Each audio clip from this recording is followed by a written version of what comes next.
Well, this is the day that the Lord hath made. Let us rejoice and let us be glad in it. Welcome to Biblecast here at Hope TV, House of Hope Atlanta, and WLVO. It's a privilege and a pleasure that you've tuned in today.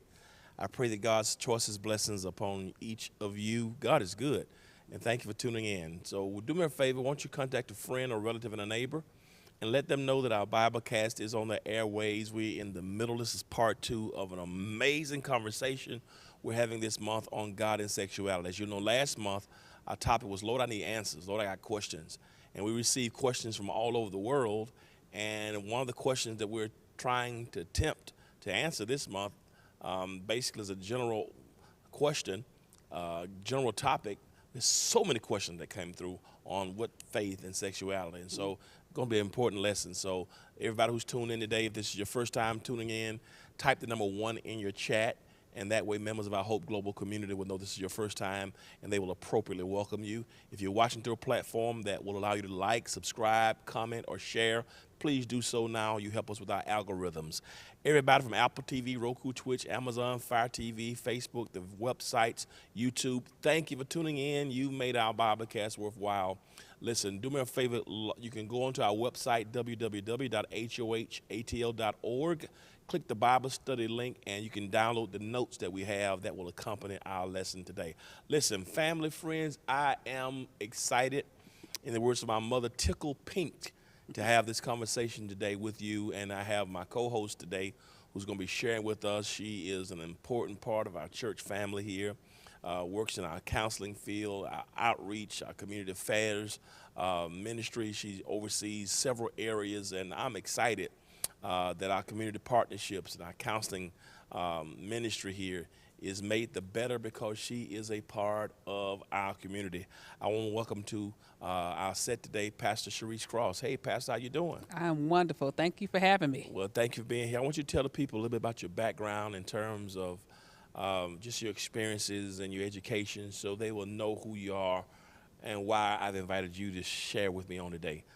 All right. Well, thank you, Pastor. I think you've invited me because I'm a Warriors fan and a 49er fan. You know, he's invited me because Lord Jesus. I'm saved for real. Okay. And I'm still saved. She's saved, but the other part, she could have kept that foolishness to herself. Because I am a licensed professional counselor. I did go to school to learn mental health, to learn what it is we need to do as clinicians.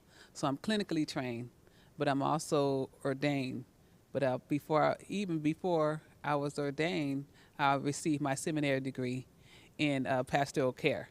So I do have those two in common. So I want to mix and, I want to combine our faith and our wellness. So I'm so thankful that we could talk about wellness as it relates to God and sexuality. And so I've been working with couples and individuals for a while now. And when I hear their journey, when it comes to their sexuality, it's a chasm when it comes to faith. So this is a great conversation. But I love that I get to shorten that chasm for them to experience God and who they are sexually. So I'm happy that we can have this conversation. If we are healthy sexually, if we have good sexual health, that helps in our relationships. So that's why this conversation is important. Well, I brought somebody who has been clinically trained and who's helped so many couples in our community here to have these conversations. Very, very important. I'm excited. Please do me a favor. If you're interested in this conversation, you know somebody who needs it, share this link or text them or call them right now and let them know to log in right now. It's going to be a great conversation. We started last week. I'm glad you're here before we get into this because many of the developmental equipping Christian education ministers of our church and discipleship initiatives, you've been a part of them for almost 10 years, from Live Better even up until Life Nights, our new approach that we're doing now, which is similar to what she helped create 10 years ago with Live Better, but a little deeper. I mean, we're having Bible studies on Wednesdays, continued conversations on every Tuesday on Thursday through Zoom, Monday through Zoom, and Tuesdays through Zoom. Can you talk about that a little bit? You know, what helped you the concept to conceptualize our present Bible study or Life Nights approach? Absolutely. Life Nights is a concept where we talk about life.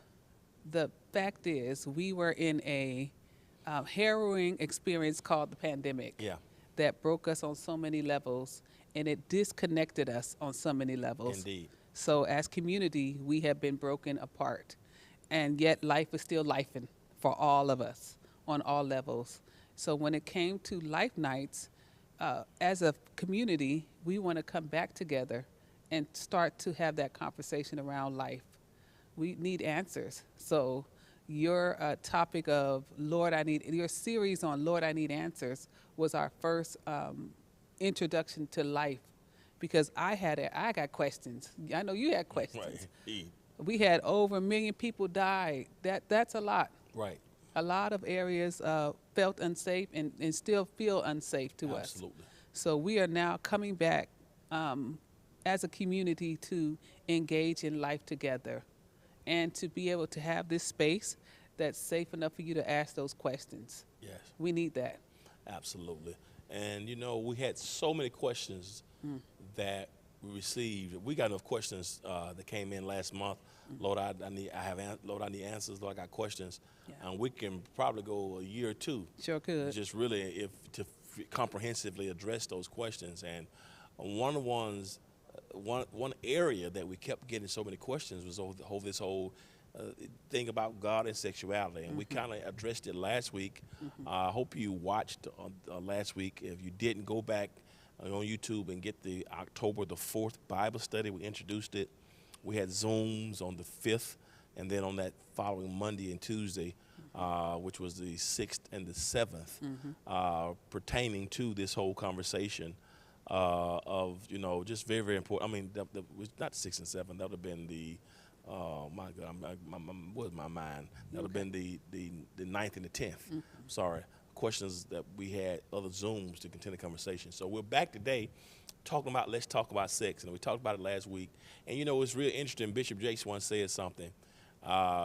He preached a sermon and taught a message called PMS, Power, Money, and Sex, PMS. And it was interesting. He said that he felt called to do the message because those were the three things that people want, but we don't want to talk about it, even All in day. church. Power, money. And it's really strange when you talk about sex in terms of faith. There's a lot of discomfort even amongst that now because some people think that shouldn't be discussed Right. in church, and having conversations, those of us who've had sexual experiences, good and bad, before and outside of marriage, there's almost like a taboo that we shouldn't talk about certain things. They should talk about the cross and talk about Jesus and talk about tithing and talk about going to heaven. That's it. But things like this, why do you think it's important that we have these conversations, even conversations about sexuality in terms of faith? Because God created us to be sexual beings. He started in the garden with us being sexual beings. He created Adam and Eve. They came together. They cleaved early on. He created us for intimacy. He created us for connection. So why is it that we have decided, I'm not going to deal with that. I don't even want to talk about it. Yeah. That's us. Right. That's not God. Yeah. That's us. It's interesting you said that because when I thought about it, I thought about my own life, my own family, and what happened years ago. Because I think a lot of times when we talk about sex and sexuality with faith, we make it seem like it's a new phenomenon or as if something new has arisen that mandates that we have these conversations. But I think what is interesting for me is when I look at my own family, lineage, some of the mothers in the church, my own mom was pregnant at 13. Well, So, we talk about it like it's a new thing. I don't say that demeaning or because, I'm talking about my mom, you know what I mean? And that's the greatest woman, you know what I mean? So, you know what I'm saying? So it's like, I think the problem is a lot of things have been suppressed, a lot of things we just don't discuss. But for years, it's not like people in church have levels of sexual activity. they get it in. Yeah, and yeah, but we act like this new generation is so sexual through YouTube and all this stuff. But I just think it's important that we know to not demean the millennials or the Gen Zers, because the truth of the matter is we are really microcosms of what has transpired prior Yes, to sir. us being here. Yes, sir. And I think because previous generations were uncomfortable having conversations about sex and they swept under the rug, we've kind of perpetuated that. Would you agree with that? Absolutely. Absolutely. Dog Catcher Wow. was the song of the day. Come on. That's true. That's Super true. Freak. That Those weren't our songs. Those are our parents' songs. Listen, Well, Betty that's Wright. what y'all listening to. Betty Wright. Tonight is the night that you make me a woman. Come on. That's Betty Wright. You said you'd be gentle with me. What and I y'all was hope you doing? will. Listen, so it's been going a long time, hasn't it? Yes. Yeah. So I think I want to say that because I think we try to embarrass the present generations. Yeah. And there needs to be a sense of disembarrassment. Yes, sir. Oh, goodness. And shame. I'm so glad you said that God made us sexual beings. Yes. And while I'm on that conversation, I think a lot of people, me included and some others, I think it really started with childhood. Yes. I remember we took health in school, and I remember having some conversations in school back then about health, and they talked about the reproductive system. That was the first time, I think I may have been in 8th grade, 7th or 8th grade in health, and they were talking about the reproductive system, yada, yada, yada, yada.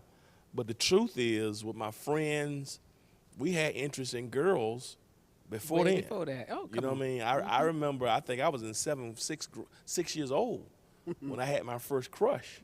You know what I mean? And I never should forget the first time she touched my hand. I felt like the Holy Ghost came.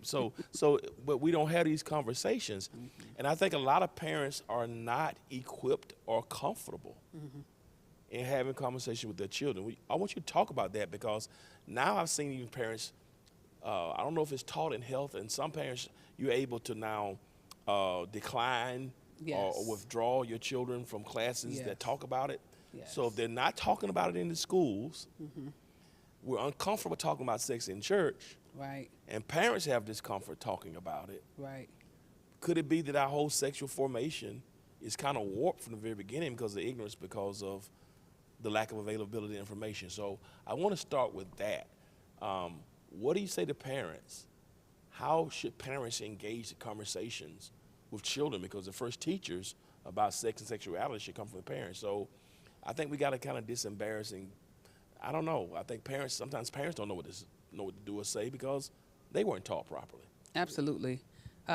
When working with couples, and then I'm going to go to children, Okay. I often ask, how did affection show up in your house? What did it look like? Wow. So for us, it's not only what our parents said, but it's what they did Right. and what I saw. Wow. So did I see my mom and dad hug, or did I see my mom with whoever she was embrace? Did they say, I love you? How did that show up in your house? Number one. And then we can have that conversation about what that's going to look like in your household. Now, Wow. for our children, we need to start, as you said, 5 years old. Wow. We think that's early. Wow. Now, you're not going to have the whole birds to the bees conversation, but you Right. need to orient your child into what their body is, Wow. what it's on their body. At 5. At 5, Wow. just this is your body.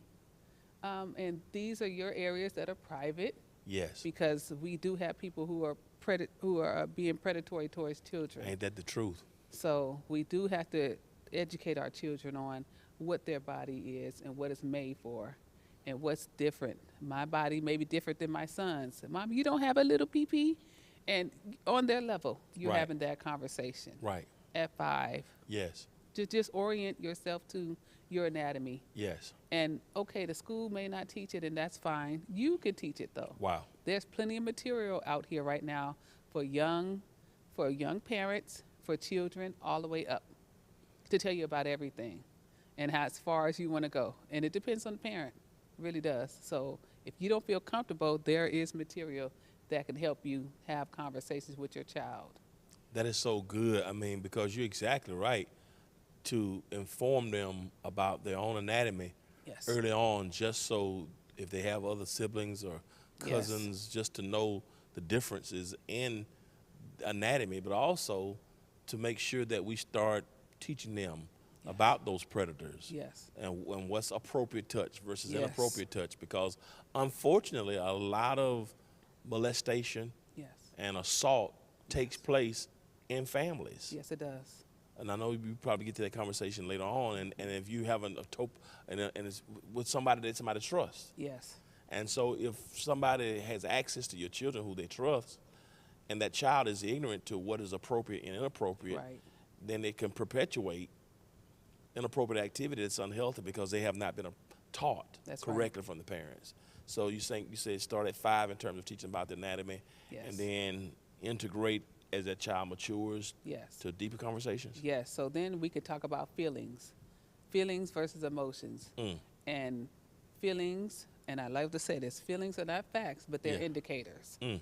So I like her, or I Yeah. like him, Yeah. or I like whatever I like. Yeah. Okay, tell me more about that. Yes. We don't want to demonize the child. Yes. You don't want to chastise the child. You want to understand what's going on when they're telling you how they feel about someone. And we can say, you can have deep affection for this person. Yes. You can like this person. Yeah. So you're the first teacher on how your child relates with other people. That's good. So I can say, oh, that's good that you like her. And what do you like about her? And it could be more than, and they're probably going to say she's funny. They're not going to be like, she got a big booty or she got, no. No, she's funny, mommy. She plays with me, Right. on their level. And as you grow older and as that child grows older, you then have deeper conversations about, okay, Yes. where you go with that. But you continue, this is starting a conversation. Yes. So at 5, my mommy's been talking to me about this, my body, and Yes. about relations, and as it relates to my body, since I was 5 years old. So that when they turn 12 and 13 or wherever they are, and they're having deeper situations, they still feel comfortable coming to you because you've already developed that connection. And this is normalized. So we're normalizing. We're not being reactive. Where our Yes. parents were reactive, Yes. we're not. It's amazing you said that to me about the normalization of it, because I was talking to a colleague of mine, a very good friend. This probably was in the summer, and we were talking about this conversation. Our kids were growing up, and his daughter was 10, and he was on a trip with his daughter. I think he was taking her somewhere, spending daughter-daddy time, when her cycle started. Yes. And he had never had a conversation with her Wow. on that level about the anatomy. She had it with her mother, but she was with her father Yes. when this happened, and she had to come to him Yes. at the moment. So trying to navigate as a man, as a Yes. father, Yes. how do I serve, how do I love on my daughter Yes. and get her through this moment, which is a very, I'm sure, trying, or that's a signal moment in her life, but you're with your dad, who's completely oblivious about what to say. Wow. Yeah, and so when you said that normalization, but thankfully she had the comfort level with her dad, but he was completely uncomfortable and didn't know what to say because he never had that conversation before. wow. So you said, but materials are available to help with that. Absolutely. Even for dads. And the fact that she can come to him and feel safe, Yeah, you already know he's doing well in his connection with his daughter. that's good. That's beautiful. So, in a real sense, a lot of times it's possible that children can have a bad start in terms of having conversations Yes. about sex if it has not been done in a safe and healthy environment at home. Absolutely. And so, and if the church is uncomfortable, particularly talking with young people about it, because, so much has gone on in churches Yes. that sometimes has been predatory too, toward children, which can further exacerbate the problem. Now, I want to ask you a question about that, because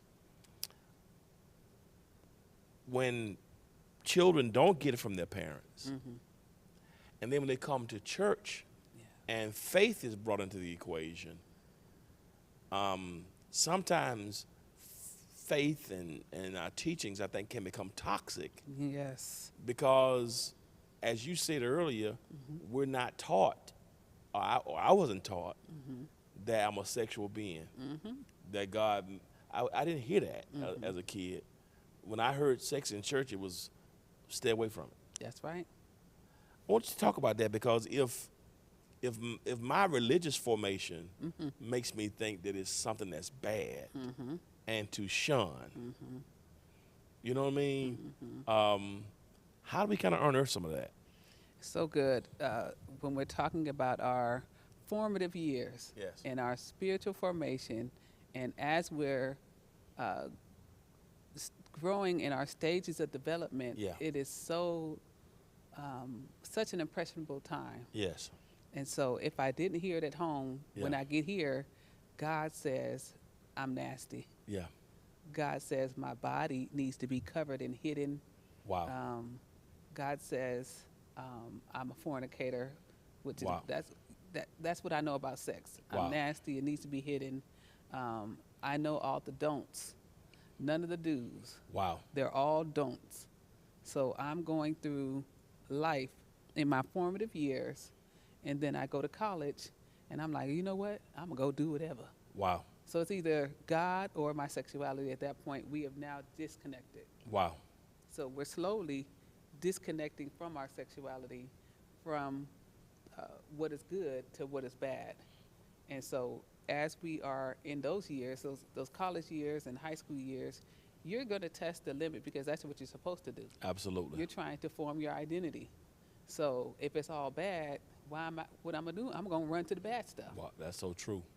That is good. You tell me don't do it, I'm going to go do it. Yeah, that's what teenagers do. Exactly what they do. Yeah. So if you want your child to be wilding out, restrict them. Wow. Tell them it's all bad. Tell them you can't be around anybody. Wow. Keep them at home. They can't go nowhere. Wow. When they get to college, the wildest one will be that child. Wow. That is so good. I remember, some years ago, it's probably maybe 25, 30 years ago, if that, they had this thing that had become a thing, and I remember being in it very strongly, but it was this purity thing. Yes. It was this purity culture, and you Yes. put the purity ring on. Yes. And I remember what I thought was the intention behind it. But at the same time, for people who had not taken the purity vow and had the purity ring, for me, it brought about such a dichotomy of dirtiness, Yes. of impurity, of this scarlet letter. It seemed, I don't know, it was just kind of weird to me, because it was not even about sexual health. Right. No. It was this whole idea of if you do something, you're dirty. And I don't know if I think we still got this purity culture kind of Yes. out there now. Yes. And I don't know if that's necessarily the correct approach. I mean, I do know we want to teach wholesomeness, but I always wondered about that. What are your thoughts on that? And that's another perpetuation that we see plays out later on in sexual dysfunction. Wow. So now you told me stay pure. If you do anything, you're dirty, dirty, dirty, dirty. Yeah. Up until I'm, 20, 23, 20, whatever it is. Right. In your 20s. Now, on your wedding night, go in there and go have sex. Wow. The dirty stuff that you've been telling me not to do, Wow. you've been telling me this is dirty, dirty, dirty. Wow. My body, don't cover it, hide it. And now Wow. you're asking me to have relations with this person, have a sexual relationship with this person. Wow. And on the inside of me, I can't cut it off in a day. Wow. What has been formatted in me Wow. all these years. Wow. And then God on top of this is watching. Wow. God is watching. Wow. Wow. So And I don't want God looking at this.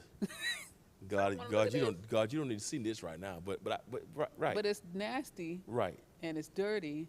Then today though, because he put a ring on it, it's Right. clean. Right. And so mentally, I got to psychologically, somebody has to make that shift How? in the moment, and you've been indoctrinated for all these years. And it's interesting because I've talked in counsel and advised couples too. I've advised one couple some years. This has been some years ago. The wife was still uncomfortable being in the presence of her husband uncovered. Yeah. They've been married like 7 years, and he had never seen her body. Right. And this was a woman, and so I'm looking at him like, Jesus Christ of Nazareth. But it was all in the name of faith, in the name of God, because of what. So he could never even enjoy his wife in that way because of how she had been indoctrinated. It sounded like it was almost mental illness. I mean, it's like. Yeah. You know. So if I don't feel comfortable sexually with myself, how can I allow you to feel comfortable with me? Wow. Number one. Wow. It is. It's Wow. unhealthy for me to feel nasty about myself Wow. sexually. Wow. If I'm not taught to be a sexual being, Yes. then how can I become sexual? Wow. It's just that it's the tension there. Wow. And so now it becomes almost violent. It almost becomes violence to you. That's so to true. Me. That's so true. It feels rape, Yeah. like it's a rape. Where some women, where we've heard, Yes. I just don't want to do it. Yes. I'm not comfortable. I have no enjoyment in this. Wow. Why? Because we've indoctrinated. Could be. That's one area. Gotcha. Could be other areas, but that Yeah. alone Yeah. has really messed us up. I'm glad you said that, because even when you think about women, historically, I think from a faith perspective, in many instances, what I've heard and things I've read, I've been pastor almost 34 years, and I've done a lot in terms of weddings. I've done so many and talked to couples, but it's almost from a sexual perspective that sex in relationships and marriages and relationships has been for the pleasure. This is traditionally thinking, solely for the pleasure of the man. Yeah, yeah. The wife's responsibility is to render your due benevolence Well, to your husband. So it's almost like it's obligatory. It's almost like it's a chore. And I've seen, to go on what you just said, how do we unearth that where the mentality is the wife's supposed to do this for the husband? We know the man generally is the most sexual of the genders. It's just something it's something about us. Willard Hart in his book His Needs Her Needs says, that sexual fulfillment, where a woman desires intimacy, a man desires sex, and intimacy and sex are not. Men generally think that intimacy equals right. sex, And they're not. right? But sex is not as important in his estimation as it is for women. But that does not mean that women shouldn't talk about that. How do we balance that equation? Yes. So, two things. Men are spontaneous and women are reactive. So, y'all are on, right? It don't take nothing. Yeah. You ready, Freddy. Absolutely. Women, though, are reactive. We need stimulation, and we need stimulation. However, stimulation and pleasure are two different things. So when you mention what you just said about men and women and how we have to give our due benevolence, first you have to know that I'm reactive, that women are reactive. We're not ready just because you're ready. Wow. So Wow. let's deal with this, and then I'm gonna come to sexual temperaments. Wow. But let's say it's a typical day. Had to pick up the kids. Maybe you had to cook the food. Maybe you had to deal with some bills, clean the house, whatever you had to do. Then it's about 9 something at night. Now you ready. He Yeah. in the bed ready. But you didn't have to do all this stuff, and now you want me to run the room and drop it like a hot and do all this other stuff. And I'm tired Wow. because I've had to do all of that. So we talk about even the roles of men, roles of men and women historically, not now, because our younger people, they're more egalitarian when it comes to roles. So they're sharing responsibility. But older generations, they didn't share responsibility. Right. The woman, you could work in the house and outside the house. So if you work, Absolutely. even if you worked outside the house, you still got more work to do at home. Absolutely. And then you got more work to do in the bedroom. Wow. I'm working overtime. You got 3 jobs. 3 jobs. Wow. So I'm working hard. And now you want me to be reactive. You want me to be all of these things. Well, that comes from stimulation. But stimulation is not pleasure. Stimulation, anybody can be stimulated. I could be raped and feel stimulated because my body and our bodies were created for stimulation, Wow. but not receive pleasure because it's really a fear-based response that I'm having. Wow. I'm feeling the pleasure because that's what my body is created to do. It's created for stimulation. But pleasure is another thing. That takes a while to receive and to receive with one another. But in order for us to get there, it takes time. You say intimacy.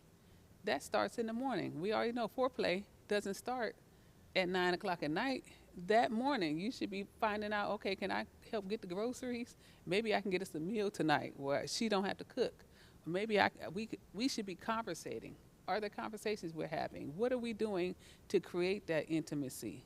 And that's something you could work on with your partner because it's about entering each other's world. We need you to do that. Women need you to do that.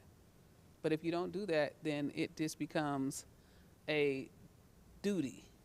So you'll hear women say that I did my duty. Wow. This should never be. It wasn't intended to be duty. It wasn't intended to be duty. Wow. But if we look back in patriarchal times, because Yeah. it was patriarchal, Mhm. women were considered property. Absolutely. Even if we read the Bible, Right. how are we viewed as women? Right. You don't hear us being viewed as sexual. And when they are used, and when they are written in there, we're using our sexual prowess to get something. Wow. So then it becomes a transactional relationship. Wow. I'll give you this, you give me that. Yeah. Even in a relationship, Wow. it becomes transactional. Wow. You know, you said a lot Yeah. about stimulation Yeah. versus intimacy, and because men, we're visual, and we don't need all that. Yeah. And but you mentioned some of the things Yeah. about stimulation. You know, in terms of showing interest. You know, being passionate, being compassionate, being concerned. You other things outside of the bedroom that creates an environment. Because I remember reading that book, His Needs, Her Needs, that a woman needs also to feel secure. Yes. And I think could that security also be a part of that stimulation? It's hard for a woman to be stimulated if she's not secure. So stimulation, we're going to have pleasure is where we're trying to get to. Gotcha. So So we start with stimulation. yes. Intimacy. And then we want to get to pleasure. Pleasure is the goal. Want to get to Y'all pleasure. heard that, fella? Come on. Not just Pleasure's y'all. the touchdown. Pleasure's the touchdown. Okay. It's the touchdown. But you're saying that the woman desires pleasure as well. Absolutely. And it started in the garden. The Bible says they were both naked and unashamed. Yeah. So if we bring that into our context, if one person is in the room and they are naked, I need to see that you also can get naked. Wow. So, but if you're in the room and you fully dressed and I'm naked, Wow. we're not on the same page. Wow. That's what happens at night, literally. Wow. That's what's happening. Is I'm coming into the room and I'm naked and yet you're fully clothed. And you were expecting to have an intimate connection that's going to lead to pleasure. It's never going to get there. Not until we're both naked and unashamed. That means I'm open.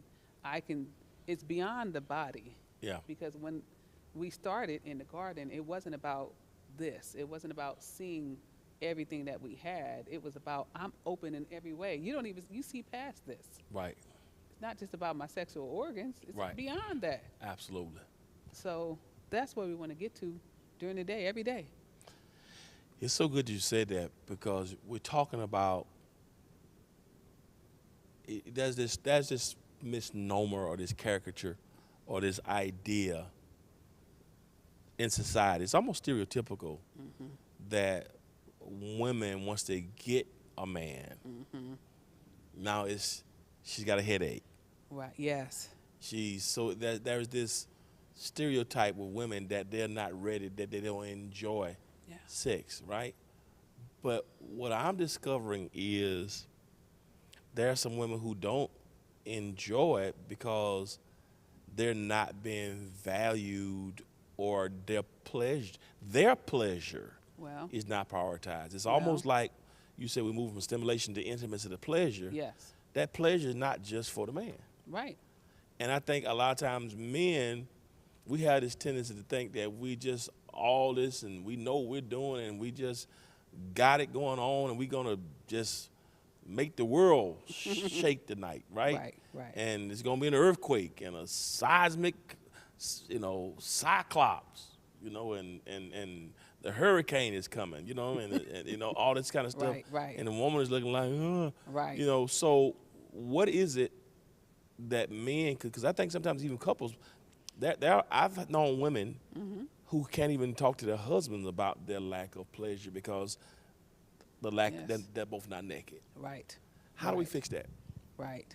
So, and it's a delicate conversation. Yes, it is. It depends on how, because most men are socialized to, first of all, not show emotion. To the two emotions you can show is anger and lust, basically. Wow. Those are acceptable, Wow. but we need more than that. Wow. And so, it starts with you can have planned times that you're going to be intimate, And intimate doesn't, again, that's not sex. You already mentioned that. Right. So planned times of intimacy and then spontaneous times of intimacy. Talk to me a little bit more for the men, because we're Oh, clueless. Lord, have mercy. Yes. But just when you talk about intimacy, give me Yes. thoughts Yes. just for those who are watching, because sometimes we just wham bam, thank you, ma'am, right? So talk about that, like so the men who are watching, if their wife is uncomfortable sharing, what does that look like? How can we provide atmospheres of intimacy? Yes. How can men do that? That's What beautiful. are some ideas? So, if you were to say you want to start the night, start it with a lunch or dinner. You can start with lunch. You don't even got to start with dinner. Start with lunch. Hey, let's go to lunch. Hey, I'm thinking about you. Just want to talk with you and be with you today. We just having a conversation. She's going to remember that. Oh, wow, that was nice. He took me to lunch. That was nice. Maybe at dinner you get her something else, and maybe give her a gift or something that night. Not saying you have to all the time, because Right. that's not what we're doing. Right. But we're just starting to establish that, hey, you want to watch a movie? We can sit and watch a movie. Let's start with the connection and getting close to each other, and then start to say, okay, what is this night going to look like? What do you want to do with this night? But I think I think what you're asking though is what is your sexual temperance and what is mine? Sexual temperament. Sexual temperament. Let's talk about that. That's good. What turns you on? What doesn't turn you on? What works for you? What doesn't work for you? We don't have those conversations. Wow. There are cards. There are flashcards. There are videos. There are apps on your phone that you can use for those. Sexual temperament. Sexual temperament, and plenty of cards, plenty of I always have a lot of tools to give people, but that's one. So because it may feel awkward. So what if you both took that quiz? Because it's a quiz. You can take a quiz, and hey, let's talk about this. What do you think about this? And what do you think if we tried this tonight, or can we try this next week? Maybe tonight's too soon. Maybe next week. What do you think if we tried this? Let's talk about how that looks until it gets comfortable, because this is the most intimate person you're with. They are the only person who sees you this way. Should be. So it's about digging deeper into that relationship. But for me to do that, we're going to have that conversation. It may feel awkward, may feel weird, but you can do it. You all can start looking at. I want y'all to start looking at these different tools. I think it's helpful. Women, we're going to get all these tools. You know us. We got it all. But we want you all to start looking at these tools so you can find ways to connect with her. You made a good point about this is the only person that you should see that this is the person that you're going to see this way. The only person, or should be. Should be. And I think that's a great nugget for me to kind of keep unpacking there, because a lot of times in relationships, and it goes men and women, but typically a lot of times, if a man or a woman has been fraudulent, if a man or woman has not walked in monogamy, if they've violated the relationship by bringing somebody else into the union, and when that happens, when somebody has violated the vows, violated the union, and basically contaminated the vows and relationships, I think a lot of times men don't realize, but women too, but I want to talk to the men, of just the scars and what that does to the relationship, and how sometimes that can affect the intimacy and the stimulation Absolutely. because of the breach. Yes. Talk about that for men and women who have caused breach, who've caused harm, and they want to just move beyond it. Yeah. There's some guys who understand what I'm saying. We just want to apologize Right. for the breach, thinking just that the apology eradicates or erases the damage or the residual effects, not realizing that breach can be possibly fatal Yes. to the intimacy. Yes. Therefore, there won't be any more stimulation or pleasure. Can you talk about that for a moment? Yes, it's so good. We are now in a society that divorces very quickly, Yeah, first of all, absolutely. very quickly. Absolutely. Or in a relationship, you can have, there's so many flags. There's a flag for everything, right? So one thing I'm thinking about is just the loss that happens. The loss of the ideal of what our relationship was. Jesus. So there's grief there, Wow. which I don't think we look at. Jesus. This is a grief process that we're in now. And I may feel a myriad of ways for a while. Like you said, I just want you to get. I said sorry. I'm here, ain't I? No. I'm in a grief process at this point. Wow. So you have to allow me to go through this process to get to a place where I can accept what has happened, and then move, and then decide if we're going to move forward. This is what it's going to look like. I always say now there's an opportunity for a new beginning, which is a beautiful thing, because now that that is the roughest, the worst thing we probably could have went through as it relates to our intimacy. We now have a chance to create a new understanding of what our intimacy is. Now we can really talk about what are the expectations on both of our sides, and not to say, but first taking ownership of that. So the first thing, let me go back. First thing that person who caused the breach needs to do is take ownership. Number one, take ownership. Number two, allow that grief to be what it's going to be, and be there. How would you be with somebody who's lost somebody? My God. Be the same way with that person who's experiencing that. Even if you don't feel it, that person does. So how would I be with you if you've lost someone? So be with that. Be with her. You should be okay to experience all that, all the hits. You're going to take some hits. I'm going to tell you right now, you're going to take some hits. She's going to be probably suspicious. You have to be okay to allow her to see everything, be open to everything until she gets to a place where she feels comfortable with where you are, and continue to just be there. And then allow her, let her make the moves, not you. You don't get to. You lost that. Wow. Lost it. Until you start to repair. So now we're repairing. But first you got to allow me to heal, because it was a breach. So now I need time to heal. It's no getting over nothing. I'm in the grieving process. So allow me to have that. And you should be too, because you also have a loss. Now, if you want this back, you want this relationship back, what do we need to do?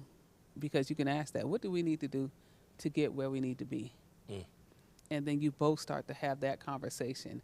And you can create you can create something even better. Because obviously there was something going on that we couldn't talk about it. And you went your way. But now it should be an area of freedom. Wow. Hey, hold me accountable. This is an area where you can hold me accountable, even though we're all responsible for our own actions. But here's an area where you can hold me accountable. Here's where I felt, whatever I felt. So it's another level of intimacy, even though it felt like a breach. It can be turned around. Now, that's work. I'm saying all this, but this is years. It may be a year, maybe a couple years of work to do. So I don't want anybody to think it's just like that. It's not. It's interesting because typically in my experiences, it's easier for women to move on than it is for men. My goodness. I don't know. It's just something about the psyche or how, I found it in my experiences. And I think you mentioned a word earlier that I thought was so important. And it's nuanced, but it's still the same. When that breach has taken place, that is a type of trauma. Yes, it is. Yes, it is. I don't think we see infidelity Yes, it is. as trauma. It is. I think sometimes, we can have justification or whatever, but the traumatizing effects of that to a person who's unsuspecting. Can you talk about that for a moment, those who felt trauma as a result of Absolutely. Yeah. And that's where what you thought is not. That shifts your whole paradigm So my whole world and even worldview may be flipped upside down based on what had happened and what's happened. It could be, depending on how I view this relationship and this person, it could be very traumatic. So that person then has to decide, you may need to talk to somebody. It may be time for you to talk to somebody individually and then as a couple, because sometimes we think, okay, we need to go to couples, you need to do that, but sometimes there's some individual work that also needs to happen that would help and benefit for you too. So, but absolutely it could be traumatizing, Yeah. and it's not something that you just get over. It's not. Yeah. I think it's too. I think it's good too, because a lot of times when there's been a breach or somebody's moved outside of their vows, it's not always because there's a lack of sexual Yes. fulfillment or intimacy Yeah. with their partner. Right? You know, I think that the notion is for that person to blame themselves, like if I could have done more. I think there are times when something can be lacking, Right. but every breach is not the person who's been violated. Typically, a lot of times will take the blame or question themselves. What could I have done differently? And that's a level of trauma as well. Yes, it is. Now, let's talk about the trauma, because like I said, it's very nuanced. People who have been traumatized or abused sexually, whether it was in a childhood or through an assault, you know, in their 20s or whatever, that are still affected. Yes. And so future stimulation, future intimacy, future pleasure Yes. is still kind of thwarted and sometimes more difficult to experience because of trauma. Absolutely. What do you say to the people who are watching who have experienced assault or trauma Yes. that's affected them sexually in their present life? Yes. So first thing I would say is to seek therapy. That is an area where you do need a licensed clinician to work with you, and also you may need a sex therapist. And there are sex therapists that can help. I think we think sex therapists are just for a certain area. No, sex therapists work with those who have been traumatized either or have PTSD from different types of sexual trauma. And so we think, oh, they just feel. No, sex therapists help you work through your sexual understanding of yourself after your agency has been taken from you. So the issue with sexual abuse is my agency, my autonomy has been forcefully taken from me. And at the most vulnerable space and time. And now I'm asked to go into another relationship, disregard that, and be in an intimate space and be vulnerable. And yet I still recall these things, my agency and my autonomy that was taken away. Because when you're in this sexual moment, it's a very vulnerable time. I should be open and trusting. Well, I could have been with this other person, but they took advantage of me. And how do I know that you're not taking advantage of me? Or I'm feeling something, even while we're in the moment, that's bringing me back, which is PTSD. It brings it back. It brings it back. And so that is something that has to be worked out. That this is not that. This is not that. It's something to work out. I think that's so important because I've seen a lot of couples, and I try to use, you know, I'm not a licensed counselor. I think we have to be clear on that. I think in the past, historically, we looked at the preacher as the one-all, cure-all. Yeah. I can give spiritual guidance. I can give wisdom. I can give the Bible. I can give experience. You know, wisdom doesn't always come from a degree. I can give my experiences. I give best practices. I can give what I feel, you know, the Bible is saying. I give, you know, but some things require a deeper level of specialization. And what I've discovered, I've had experiences where the wife or even the male were I've seen couples get married and be together and have not shared past traumas. And so you marry somebody never knowing they were traumatized after we've said I do. And so you're trying to figure out what's going on. Right. And more is required of you. Not saying that you would not have married the person had you known earlier. Right. But now you're having to rethink and restructure and provide a grace and an understanding and a mercy that you never would have done. What do you say to those couples who've experienced that? What do you say to the person who is with somebody who's experienced trauma? What would you say to them? I would say to, as you just said, extend grace, but first there needs to be some conversations around that. They don't have to give you every detail, but I do need to know what is your trigger. What Good. triggers you? Because what am I doing that may be triggering you in this moment? And being okay to say, okay, I may not be able to do that right now, and get some help for yourself. So we always want, you need to get help. I may need to get some help. I may need to talk to somebody to help me work through how I'm going to operate with this person. It's the reason that I do ask couples to do talk about your previous traumas. They do need to know, whatever the trauma is, they need to know, because trauma shows up at any place. It could show up at the most inopportune time. Wow. And so if I know that about you, that's helpful. That helps me to know how to move with you. But have that conversation, start having those conversations. And there's also literature for that too. Well, this has been amazing. You talked about a variety of things, from divorce rates, we Yeah. talked about places of shame, due benevolence, Yeah. sexual health, sexual temperament.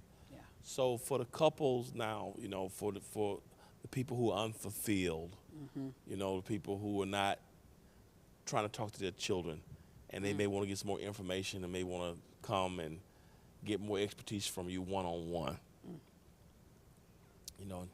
What would you advise people to do in terms of seeking additional help? So I don't have all the answers, but I can get them for you. But you can connect with me, and you can email me again at scross@gtrbc.org. And also, we're going to be doing something in a couple of months I'm excited about with just everybody as it relates to relationships. So I'm hoping to have a lot of information and resources available for everybody. So we'll have more information out for you. This has been a great conversation. It's been sobering in a lot of ways because, again, you think about your own life. You think about, those of us who have been had to deal with grief Yes. due to the hurts that we've Yes. experienced. Those of us who have caused grief Yeah. and are trying to breach those gaps. She said something for all of us. And at the end of the day, I want you to know there's always hope. And with God, all things are possible. And even in the worst moments, I want you to know that God's grace is sufficient, and God's grace is sufficient. That's what I want you to know, that God loves you and God's grace is still sufficient. Except the Lord build a house, they labor in vain that build it. And I want you to know that through Christ Jesus you can find healing. And I offer that to you. I offer you. He promised to give us life, and that we can cast our cares upon Him. And we can come bold before His throne to obtain mercy and find grace to help us in our time of need. And so if those of you who are watching, you want to connect with us, you want somebody to pray with you, you want to get that relationship with the Lord, because you've been trying to do that relationship on yourself, on your own, but that relationship won't work unless you invite God. He's the one who created relationships and has given you the agency and given you the ability to be a sexual being. If that's you, the information is on the screen. There's a QR code on the screen right now where you can connect with us right now while you're watching. I want you to do that. Please, ma'am, please, sir, you can connect with us right now. Connect for prayer, to have a relationship with the Lord Jesus Christ. I want you to do it. If you're looking, again, for counseling, Pastor Cross, information is right there on the bottom of the screen. And she can give you resources that will help you if you have been affected by anything that we discussed today. I hope that nothing that we said was triggering to anybody. If it was today, I want you to reach out and know we're praying for you. I know sometimes when you have to go deep to deal with things that have been maybe lingering, it can be painful. But James Baldwin once says, while it is true that everything that is faced won't be fixed, it is also true that nothing can be fixed until it's faced.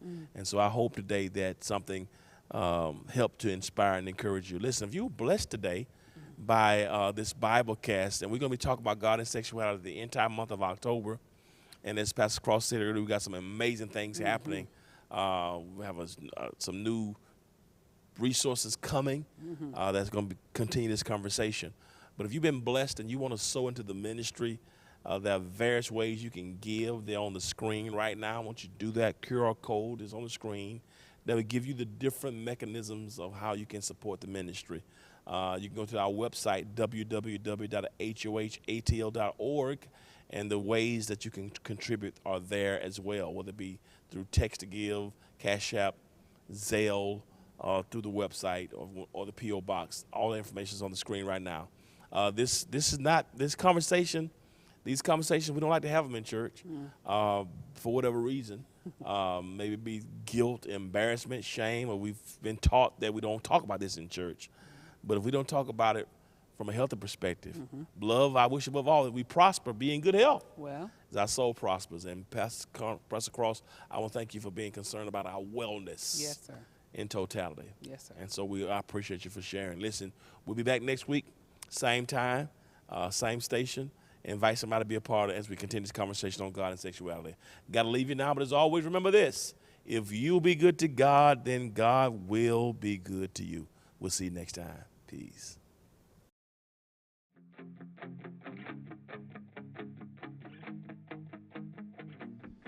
You want me to? Don't do that. Just don't start that this week. You no, sure? please.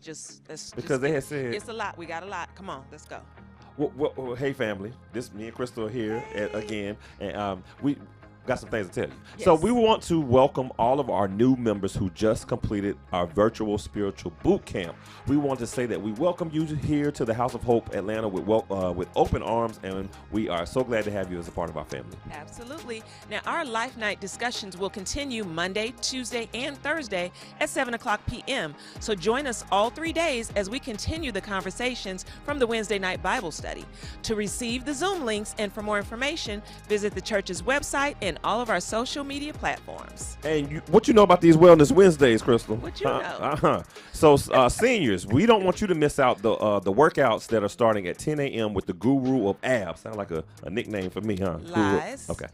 We want everybody to get well physically because there are also classes for our younger people as well. So you can come on out as well. And after working out, we're going to have a wellness education at 11 a.m. And then finally at noon, we have our spiritual wellness with Bible study and a light snack. Love a good snack.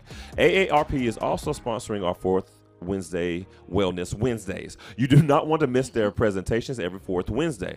We're also expanding our movement. We have added another senior workout class on Mondays from 10 a.m. to 11 a.m. and we call this Motivation Monday. So register by texting wellness to 678-201-1351 or visit the website for more information. Come on out and join the movement. Absolutely. On Wednesday, October 11th, the Department of Juvenile Justice will hold a job readiness fair from 10 a.m. to 2 p.m. in room E200. Now, the Georgia Department of Juvenile Justice is a multifaceted agency that serves the state's justice-involved youth up to the age of 21. Now, the DJJ is searching for special candidates to become part of our dedicated team of professionals. Now, interested job seekers can register for more information about career opportunities in juvenile corrections. In addition, DJJ is veteran-friendly. Former military service members will, with honorable discharges, receive a one-time military salary increase incentive on eligible job titles. All right. Yes. Now, the Confess Project will be holding another training opportunity on Monday, October 16th at 11 a.m. to 2 p.m. in room E200. We all have personal relationships with our barbers and our stylists. We love to overshare with them. I know sometimes I tell a lot too much. But what happens when someone is struggling mentally? Project Confess aims to empower barbers, stylists, estheticians, and all of those people that are working in the beauty industry with skills from mental health first aid. Take advantage of the free training on Monday, October 16th from 11 a.m. to 2 p.m. To register, all you have to do is text the word CONFESS to 678-201-1351 or contact scross@gtrbc.org. The Red Cross Blood Drive experience is going to be Friday, October 27th from 10 a.m. to 2 p.m. All blood drives have had low turnout since the pandemic. So let's change that. Register for this blood drive experience, which will include interactive demonstrations and workshops on health, finances, and mental health with Glow Up Garden and Impact for Community Change. Live, CPR demonstrations, breast cancer detection demos, workout sessions, beauty health with healthy hair, the Build-A-Bag financial experience. It was a lot. And I thought it was just a blood drive. It's Me more than a too. blood drive. Yeah. And we want to give this information to all of our parents who would like to have a baby or a child dedicated. You can have Jordan dedicated. Done. Okay. A baby dedication is scheduled for Sunday, October 29th as a part of the Sunday worship experience. A baby dedication class is scheduled for Saturday, October 21st at noon. And for more information and to register, text the word baby to 678-201-1351. Or you can go to the church website, or you can even call the church office at 404-243-9336. Awesome. Now join Hope Youth Now for the return of our annual fall festival on Ain't that February. hallelujah night? The same thing. No? Okay, I'm sorry. And I said February. They're going to say I went over the time again. Friday, October 27th from 6 p.m. to 9 p.m. For this in-person activity, we gather outside as a family for fun, fellowship, and loads of treats for the children. Go to Hope Youth Now on social media platforms for more information. That's right. That's right. And if you are a member of the House of Hope who is looking for an opportunity to serve, we want you to come to the Ministry Expo after the in-person worship experience on Sunday, October 29th in the atrium. You'll have an opportunity to meet ministry representatives and birth month leaders and learn about the various ministries of the church to assist you in deciding to join and becoming actively involved in the ministry. And listen, some of y'all just here, get in the ministry. Come on. Don't just sit here. Get involved. For the entire month of October, we will recognize the month as More Than Pink Month. We are bringing awareness to cancer, lupus, pregnancy and infancy loss, and domestic violence. So wear your pink and purple all month long. That's right. And this message is for all of our online church members. If you have prayer requests, text the word prayer. If you would like to become a member of the House of Hope Atlanta, text the word connect. If you would like to be saved, text the word salvation. And if you're sick, experiencing bereavement, a life transition, or even a crisis, we want you to text the word care to 678-201-1351. And online church members do know that there is a QR code that should be showing right now. It should be showing some. Yeah, QR code that you can scan, and it would allow you to see different resources for specifically for our online church. So we want to make sure that you get involved. So scan that code. Absolutely. Now, please help us to replenish our food pantry with non-perishable food items, such as canned goods, breakfast foods, canned fruits, and vegetables, starting October 2nd. It already started. Yes, so feel free to bring your non-perishable goods to the narthex in the cathedral after in-person worship on Sundays. So please don't leave food at the Outreach Center. And we want you to hang out with us as we embrace healing and renewal through Jesus Christ. Meetings are held every Tuesday at 7 p.m. via Zoom application. Please call us at 404-243-9336 to sign up today. Our Hope Global Ministry team is in need of ministry volunteers who enjoy sharing Christ and connecting with people in a virtual worship space. To sign up, email our Hope Global pastor at jcarner@gtrbc.org, or you can call the church for more information. That's right. And Crystal, guess what? What? That was a lot. It was. But we are done. Oh, goodness. I guess they're going to talk about us again, I guess. Whatever. In the group We're chat or done. whatever. Thanks. Whatever Woo. we talking about us. Talking about we're going over time. Stop. Just say But we just bye. say what the people, but we do this for you, for the people. We just want to say this. Until next time, we want you to remember what, Crystal? Life with God is better in every way, every day. Be blessed.